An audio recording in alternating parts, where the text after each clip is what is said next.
everyone. Welcome to Bloggers Bay, a panel where we're going to be discussing what happens when we bring this very fast-paced digital world together with a historical love for literature that has somehow proceeded through time and trends and everything in between. Um, we've been seeing this shift towards digitization, and it's brought about a fear of losing a love for literature and a love for books. And Bloggers Bay is going to explore what can happen when we bring the two of them together. Our conversation today is going to focus around the rise of digital platforms in allowing for a more gender diverse conversation on global literature. And with a panel from across the world, you're really going to see how we're taking into account a world that is getting increasingly smaller and why it's getting more and more important to take global gender narratives into account. I'm just going to introduce our amazing panelists really quickly, who I'm so honored to be facilitating the conversation with today. We have Diyora Shadijanova, who is the first person editor at Gallium magazine and the host of the Broccoli Book Cup podcast. She's also a journalist, and her work can be read in Vice, Refinery 29, Bustle, and Cosmopolitan, amongst others. We're also joined by Jina, who is the editor-in-chief of Guernica magazine, a global journal of arts and politics. Amongst others, Jina has spent 15 years as a global correspondent and was the inaugural global women's rights reporter and senior foreign correspondent for BuzzFeed News as well. We will also be joined by Misha. Misha is a cartoonist and illustrator and the founding mother and editor-in-chief of Behenchara magazine, which is Pakistan's first online feminist e-zine. And finally, we are joined by Kirthi Jayakumar, who is a feminist researcher and lawyer and the founder of the Gender Security Project and works in the areas of women, peace, transitional justice, and security. Thank you all so much for joining us today. I'm so excited to talk to you all about Bloggers Bay. So to start off the conversation, I just want to start talking about, like I mentioned, this fear that conventional love for literature and books and reading hard copy books may die out, and we see some of that, with Kindles and online reading becoming a lot more popular. But there's a lot of it is also because of this adaptation to digitization technology, Netflix, streaming services, and what a lot of people call shortened attention spans. Do you agree that a more digital world is killing this love for literature? Has it actually allowed us to explore more global literature? Diyora, if you maybe want to start us off quickly. Hi, thank you so much for having me on, and I'm so grateful and honored to be joined by so much talent on this panel. That is a really tricky question because, I'm 25. I don't know if I've been alive long enough to really see a drastic change, because I think as I was growing up already, I grew up in the internet age, and definitely I think my attention span has been shot because of different devices and I guess the Netflix and everything like that that's so easily available to us.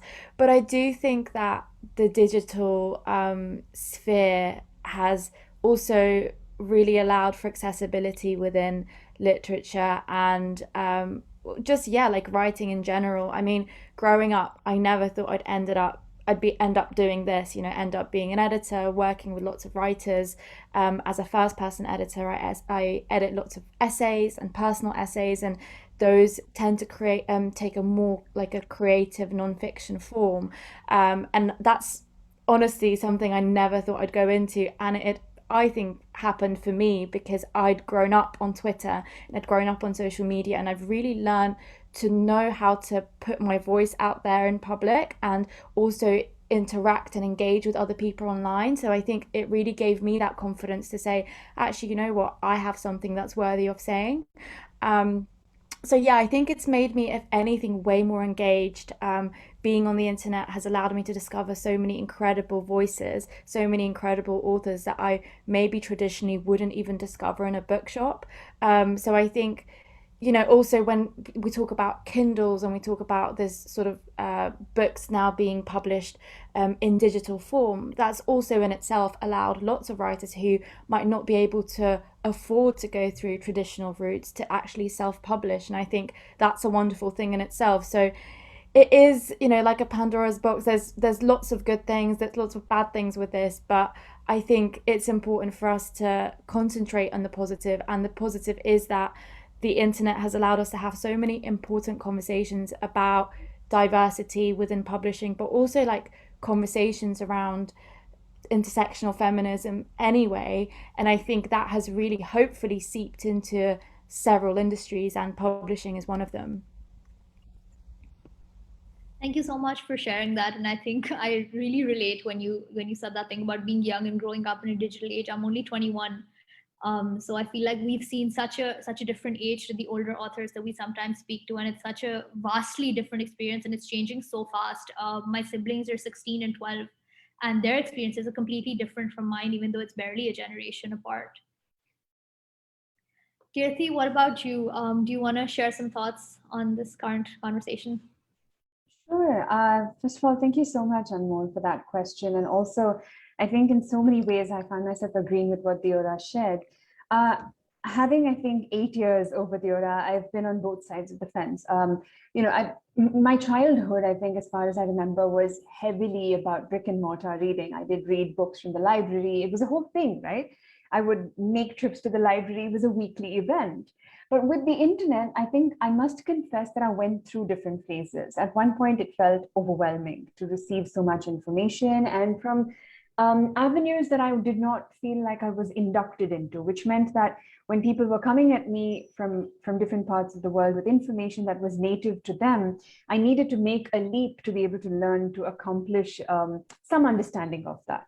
And of course, that speaks to how we live in bubbles. We have very limited exposure when we don't have access to information like that. And to educate yourself is your duty. But I will still say that there are several people on this side, of the age divide, that may find it overwhelming to access that much information. I had this really interesting term on a webinar I was part of at the thick of the pandemic, which is that we've had an infodemic. It's a lot. It's really a lot to take. But the one thing that stands out for me is the style of consumption is really for the person to choose now. With so many avenues available to you, a book could be a book for you. It could be an ebook. It could be an audiobook. It could be a play. It could be a film. And you still have the freedom to choose what you want to consume and how you want to consume it.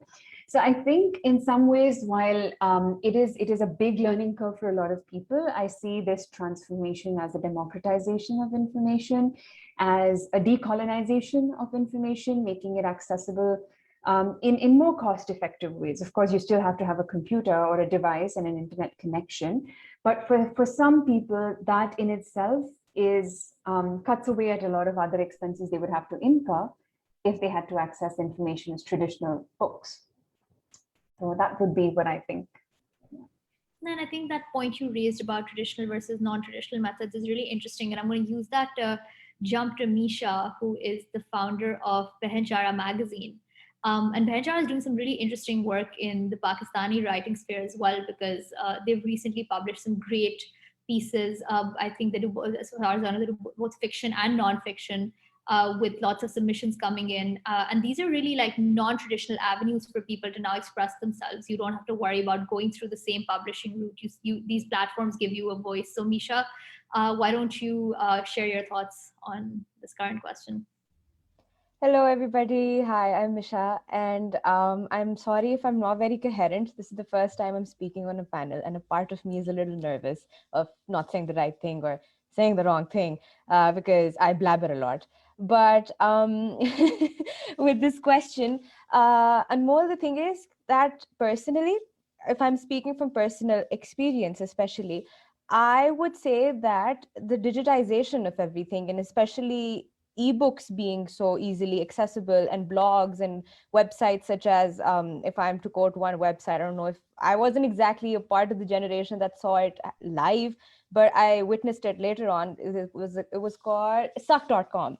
I remember that was like a content creation website. I think it was one of the first content creation websites that were on the internet, and I remember reading these when I was a child, and the sort of way they wrote and the sort of writings that they published also ended up framing the way or my choices in books and everything like that. So if I was restricted to conventional literature and just the books that I could buy or like read in Pakistan through libraries, I do not think I would have enjoyed reading that much, because digitization helped me become familiar with genres and books that I could not find in Pakistan, especially if I even wanted to read them.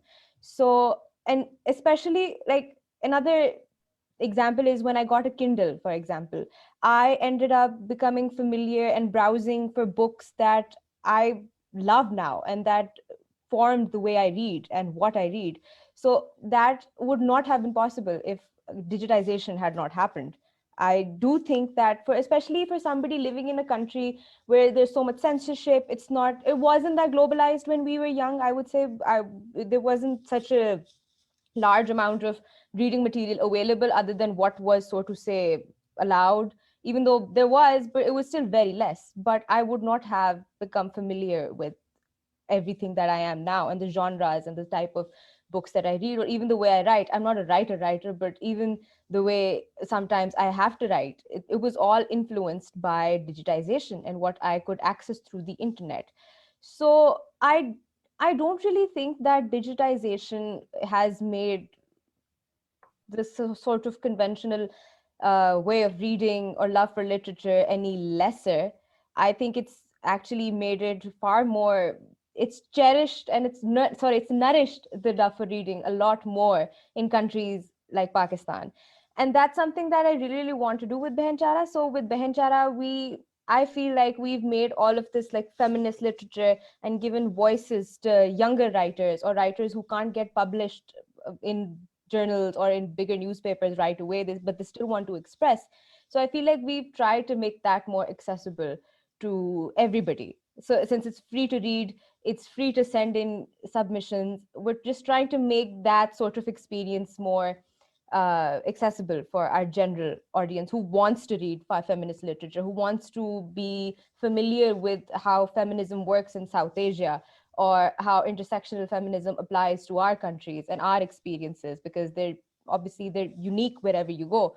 And in Pakistan, it was a little difficult to access those. So I think digitization has helped even that entire process so much more.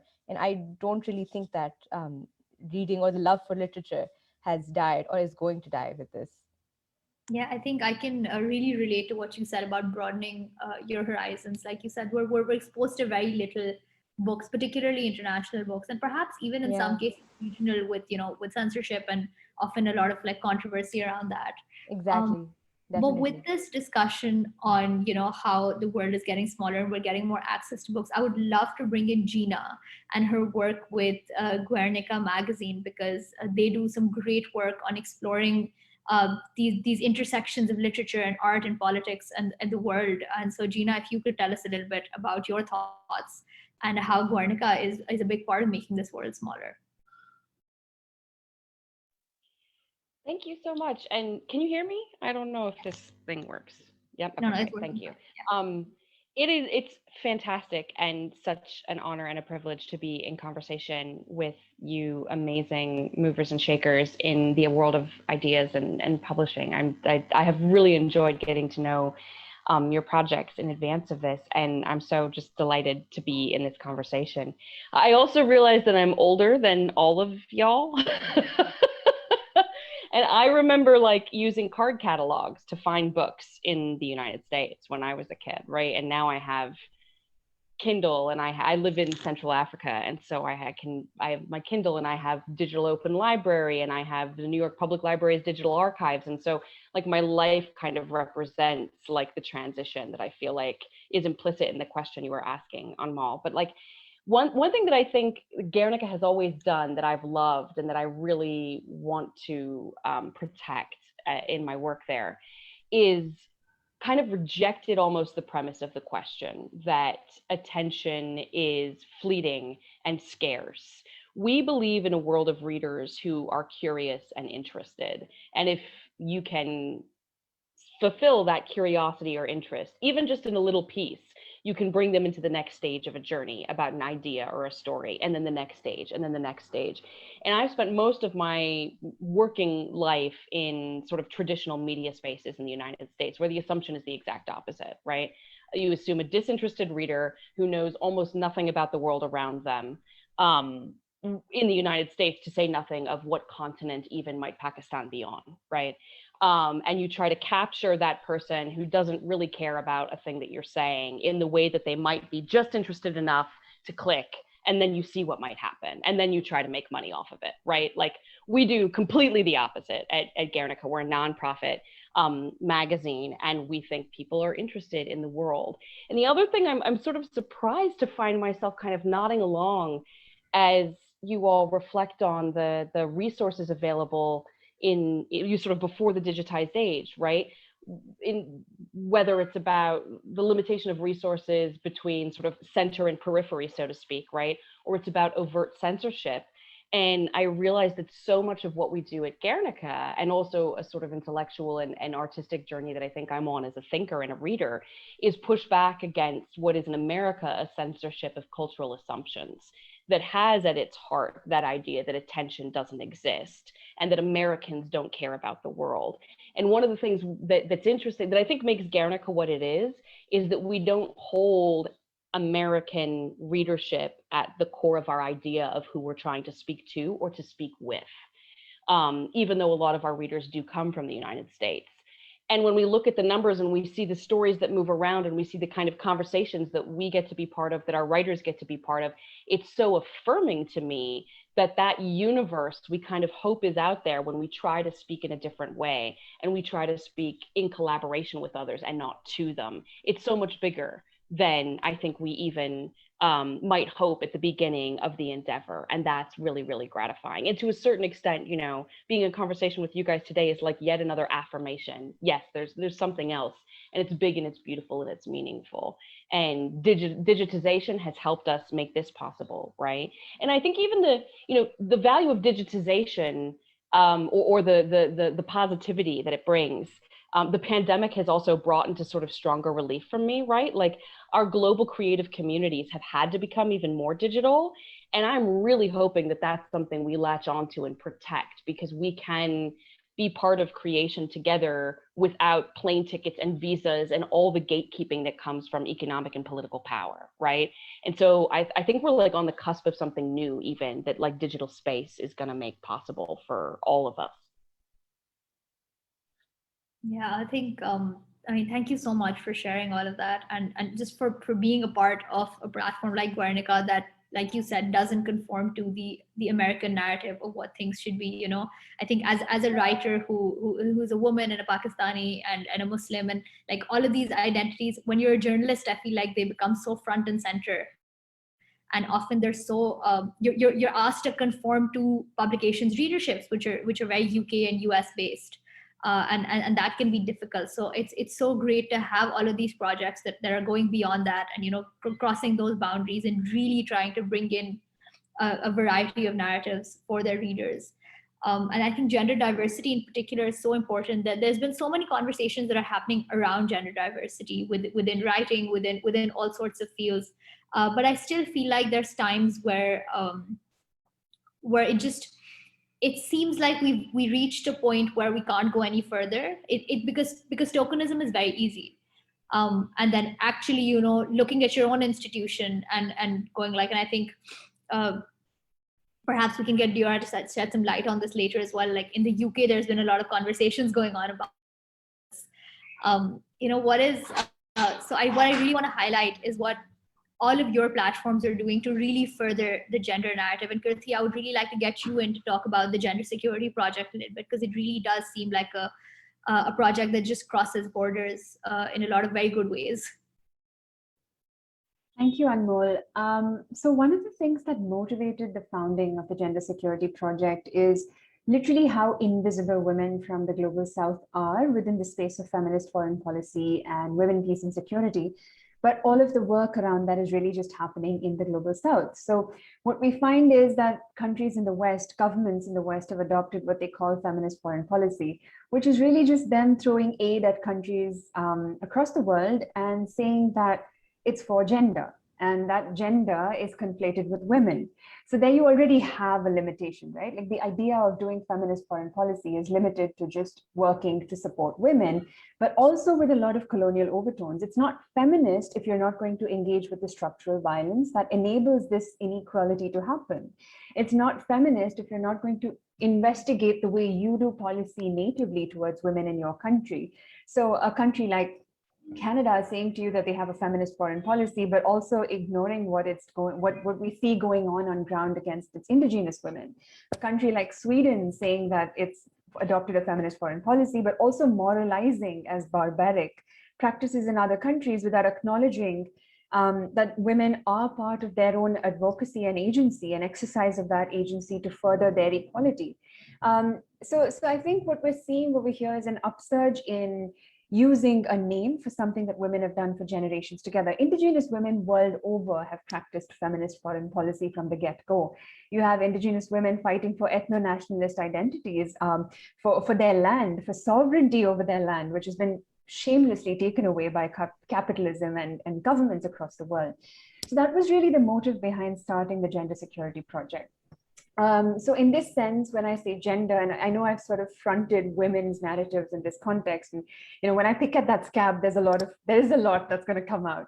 But what I want to say is the idea is for this to be a space for people, regardless of their gender identity, but positioning their gender identity in the discourse to speak about lived experiences that can inform policy, to shift the power dynamic, to dismantle structural violence, and to really place their voices where it really rightfully should be heard.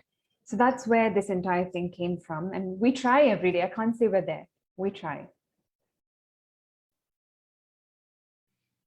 Yeah, it's so great to see platforms like the Gender Security Project, and an understanding now of knowing that these groups that have been like, well, I don't like the term voiceless, and I said this in a panel I did 2 days ago as well. It's very passive. These are groups that have been actively silenced, and so it's really important to come across platforms that do the opposite, that are now in this process of unsilencing. And one of my favorite publications that I think does that really well is Galdem. So I'm really, really excited to have Diyora here today. It was like the dream publication for me to get a byline in.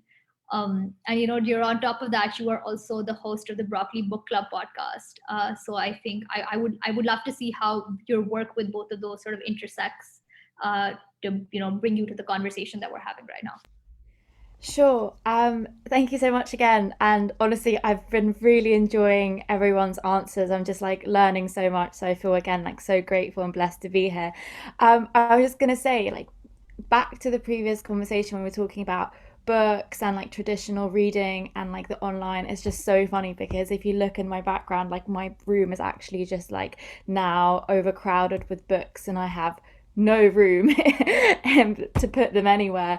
And that never really kind of was the beginning of my journey for me, and I think I really found my gateway through being online.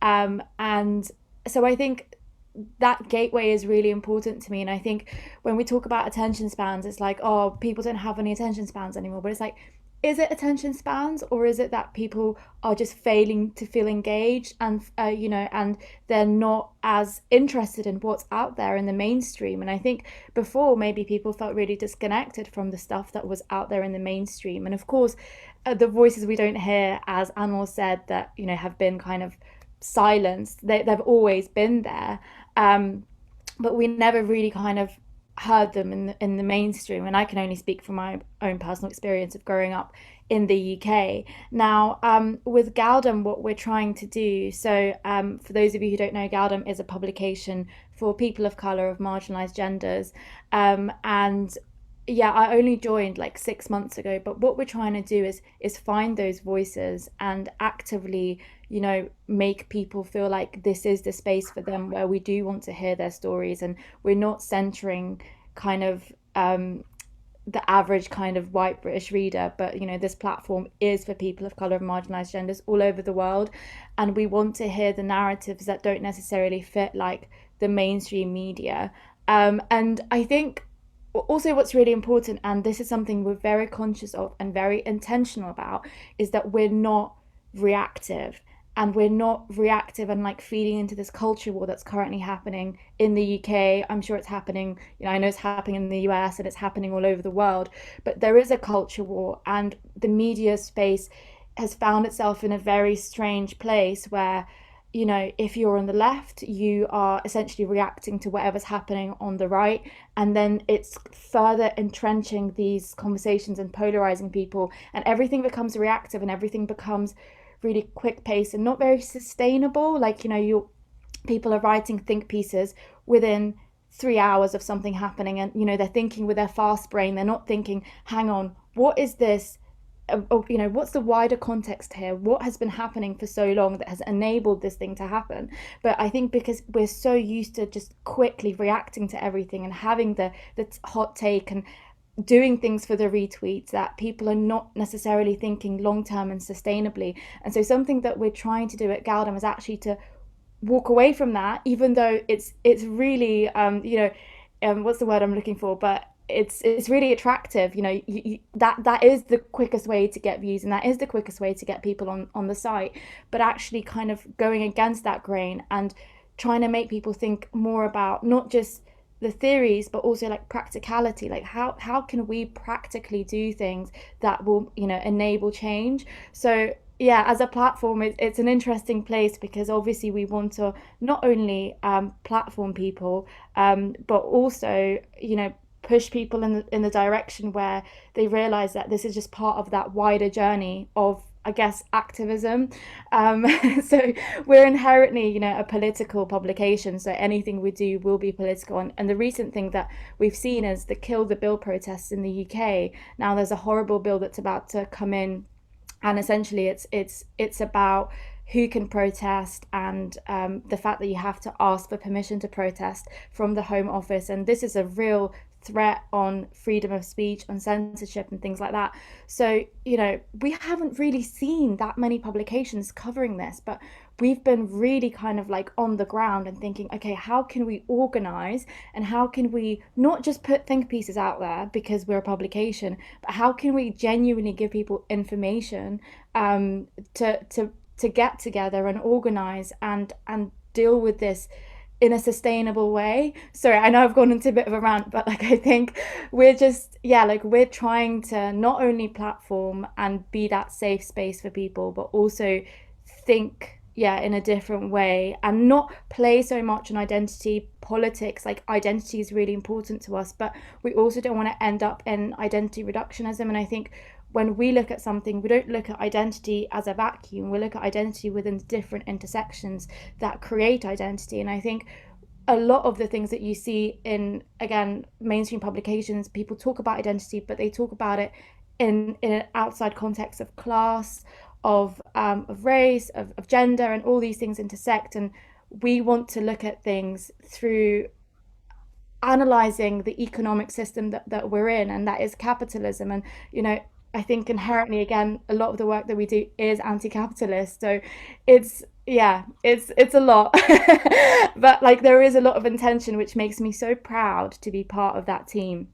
And I know you asked about Broccoli Book Club, and I'll quickly mention it. So Broccoli Book Club is a side project that I work on, and it's essentially a digital book club where we read a book each month, and it's meant to be books that are good for you. So books that make you think differently about the world. So one of the recent books we've done was Mindfuck by Christopher Wiley, and it's all about the Cambridge Analytica scandal. Now, when that came out, I really didn't understand what was going on. Like, it was in the news and it just went over my head. So we read this book, and finally I was like, oh, that's what it was all about. It was all about, data mining, and it was quite terrifying. And it was cool to be part of that podcast that hopefully allows people to find things a bit more accessible. And with the podcast as well, we often get the author to come on and talk about their work and like how they got to where they got to. So yeah, I think this is just another way to create a space online for people to join in. I love what you said about while doing it for the retweets, which I think all of us are a little bit guilty of at times, and the fact that Galdem is going against the grain against that narrative, because what I noticed is the articles that I wrote for Galdem actually got the most online engagement. Like they were the ones that got the most people commenting and people engaging and people getting back to me about what they thought about it. So I think it's something that really makes us all think, we keep talking about having online publications and moving online and having to do stuff. I mean, it's like a lot of people I hear say, and I'm guilty of this too, is like, okay, we don't agree with this, or we don't agree with this fast-paced social media world, but we have to because this is our job and our business won't survive otherwise. So I think Galdam is a really, really good example of the fact that it And does, just to and add it perhaps to that, is better. just to add to that, sorry to interrupt, but like you talk about the online, but I think for us, yes, we exist online, and yes, we're aware that like people have, the online place, the world is very noisy and there's so much content, but we are online, but so much of what we do is about taking people offline and living their lives offline and connecting with communities offline. And so before the pandemic, we'd also host so many events and get people together in spaces you can join and things like that. So yeah, that's something that we're definitely championing, and like that online is not just where we exist. Like we want people to know that we very much care about the world offline too. Yeah, I completely agree. I think that's something that's so important and often gets so lost in, I guess, our social media lives, so to speak. And I would really love to hop to Misha here because so when with publications like Galdem, obviously, I remember speaking to Charlie once, who's the editor in chief of Galdem, for anyone who doesn't know, and she was talking about how long the journey was to get it to a point where now they are balancing that online and offline. And Misha, you're at the start of a very similar journey with Behenjara, in perhaps a very different setting at the same time, in a country where social media is dealt with very differently, news is dealt with very differently. How do you manage that online and offline divide? I feel like, especially in Pakistan and the youth over here, especially the sort of youth that we target, or not even the youth, we don't just target the youth, we target an audience that is part of a niche, especially in this country. So, feminists, marginalized communities, the LGBTQ, everybody that, even minorities, even religious minorities, because even that is such a risky topic to discuss, or it's such a discriminated against community. So I feel like, especially all of us that fall into this community, into all of these communities in Pakistan, we flock towards online spaces far more than we flock towards offline spaces, because we don't have any offline spaces that welcome us. You will notice how in Pakistan, every safe space for any of us is an online community, except for, let's say, maybe Aurat March, which is the Women's March in Pakistan, which is such a targeted endeavor. It's terrible what they're doing, but even what they're doing to them, not what they're doing. Sorry, but Aurat March is maybe the only physical aspect or place that people can go to, and even that's not exactly that safe anymore.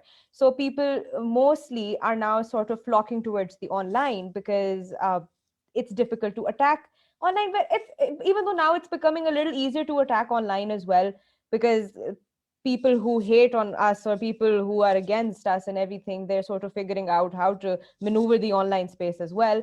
But still, there is far more security and safety in being online, which is why Behen Chara is especially focusing on being online and being as freely online as possible, right? There was a point where we thought of maybe making a print magazine, but even that would be impossible, because we couldn't put it up on shops. We wouldn't be able to just put it in bookstores, because they wouldn't allow for it, because it's such a purely feminist magazine. It goes against every value. So yeah, so that's why I feel like with Behen Chara, doing this online is, for now, even more preferable. I don't think we will think about going offline yet. Maybe we might make a print edition available for some celebratory occasion, something like that. But I feel like if you're maneuvering in a country like Pakistan, I wouldn't even say all of South Asia, because in Pakistan there's even more censorship. There's even more risk of, being part of hate, being on the receiving end of hate, and just the law or any of those sort of ideas. So I feel like if you're in a country like this, I would prefer being online. Of course, we are trying to facilitate conversation offline in the way that we want to influence people to think about things, to talk to their friends about things, and to talk to their family, and sort of to promote this education. But but even that we're trying to do through an online forum or means, because I don't think it would be possible, or I don't even think it would have the same impact if we were offline, because we wouldn't be able to target the community that we are trying to target with Behenchara.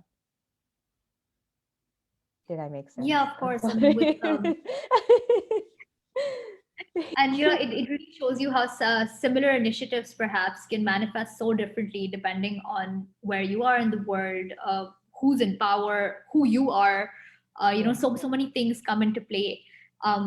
And I think that's why perhaps the shift towards global narratives is very important. And Gina, you have like the experience that you have is just, it's, for me, it's like mind blowing. Like I could read your bio and just go on and on about it forever. You've done gender coverage in so many different ways, and I would love for you to talk about how important it is for gender dialogue within literature and within publishing to go beyond the confines of the conventional US UK industry. Yeah, wow, thank you. I mean, part of me feels completely inequipped to answer that question, because I'm so solidly grounded in the US, UK, sort of like, penguin on both sides of the pond kind of perspective of the industry and what it's willing to offer. But I also have been deeply informed in my own, reading life, as well as in ways I have at different points been able to bring into the work that I do in more mainstream media spaces in the US, by the work of, to use one giant umbrella term, right? Global South feminists. When I was working at BuzzFeed as the global women's rights reporter, I got a lot of people would ask me questions in America, in the United States, about, well, that word rights in there, don't you feel that's a little too much advocacy for being an impartial journalist, right? And they really wanted this kind of, sense that the women's thing we were doing fit into this box that sounds a lot like Kirthi was describing is the feminist foreign policy, right? Like, it's over here, we acknowledge it, we're going to help out a little bit, but what we're doing is not political in any sort of, deeply structurally engaged way. And when I would talk to feminists and even just women journalists, from countries in the so-called global South, it was a completely different orientation, and the being in a female body, or a body that's identified by others as female, is political. It simply can't not be political. It's politically different depending on the context you're in, right? But to try and pretend that doesn't exist, it's like, a circular formula on Excel, right? Like, something is missing here. I can't talk to these people. And I think about that a lot, in the United States, we're in the middle of what's being called a racial reckoning, right? And part of that is about, we're thinking through and speaking in new collective language with each other, kind of new, about diversity and things like this. And gender gets swept up into that for us as well, right? And there's this idea that, the system that I come from really wants diversity to be something that you can count, and that there's a threshold, and when you've reached it, you're okay, right? And so we count up the number of women, and we count up the number of LGBTQIA identifying people, and we count up the number of people of color, and we count up the women of color, and we aggregate and disaggregate all these statistics that we feel we can collect based on how you present in the world. And we don't have a language for talking about whether or not you can feel or see diversity in the work, right? Both as the work exists in the world and in the ways in which the work is created. So, I'm working now as the editor-in-chief at Guernica, and it's the first chance I've had in my career to kind of really sculpt the process by which a publication produces what it brings to the world. And it's incredibly important to me to figure out how to do that in a way that I see is defined apart from the sort of male and white supremacies of the mainstream parts of the industry. I don't want to say against because I don't want to center it either, right? But like, and I don't even know what that means yet, but I know that we'll figure it out together as we go along, right? And I think that that's really important, and not falling into these, it's important to have data and to count and to know where you are, right? Because otherwise you can't hold yourself accountable. That's one way of being accountable. But I also think what you're bringing into the world is part of that accountability. And it would be really easy to set up a publishing house, a magazine, a newspaper full of people who met the demographic statistics of diversity, who produce the same kinds of things that white men produced 50 years ago, right? And so, at least in the United States, we don't have a good language yet for asking those questions differently. And I'm hoping that one thing Guernica does is push us to see that there is something different. Other people can figure out how to talk about it on panels, but I want there to be something else out there that you can say, oh, I see that difference. Yeah, thank you. Thank you so much for that. I think you went into so much detail, with regards to, I guess, what is very simplistically described as tokenism versus representation. And I'm really glad that's so crucial to the conversation. And we are almost at the end of our panel, but really quickly before we do that, Kirthi, I would really love to get some closing remarks for you on this as well, with regards to your work and how you think the conversation is becoming more global. Sure. I want to say that the conversation is not becoming global. It was always global. Women were always writing, speaking, doing. It's just that the lens was not on them. I think what we really need to re-examine is the structural violence again in the publishing industry. How is the UK and the US positioning and consuming this information? Now, the UK and the US publishing Priyanka Chopra and then calling her book a book about, by a woman of color is really nothing. It's self-serving, it's positioning, it's posturing, it's tokenism. I want to see them publish stories of women from indigenous communities who they uprooted. I want to see them publish the books and bring them to the stage of bestsellers of women whose stories make them uncomfortable, not women who are out there to say, yeah, this system is great and this is what has benefited me and I will keep this gatekeeping alive. So I think it's not about the women who are being there doing things and just already continuing to create acts of subversion to look for ways to digitize their work. It's about everybody looking out from the outside to wake up to the consumption of this work mindfully. Now, before I start on a full-on rant about Priyanka Chopra's memoir, I just want to thank you all so much for being here and for sharing your work, for doing the work that you are doing. It is absolutely amazing, and it's the kind of work that we so desperately need. And it's not easy work by any means at all. So a big hats off to all of you for doing what you're doing. And we're going to have to end our panel here, even though I wish this conversation could have gone on for much longer. But thank you all so much for being here. And hopefully we will be together again digitally soon at some point. Thank you.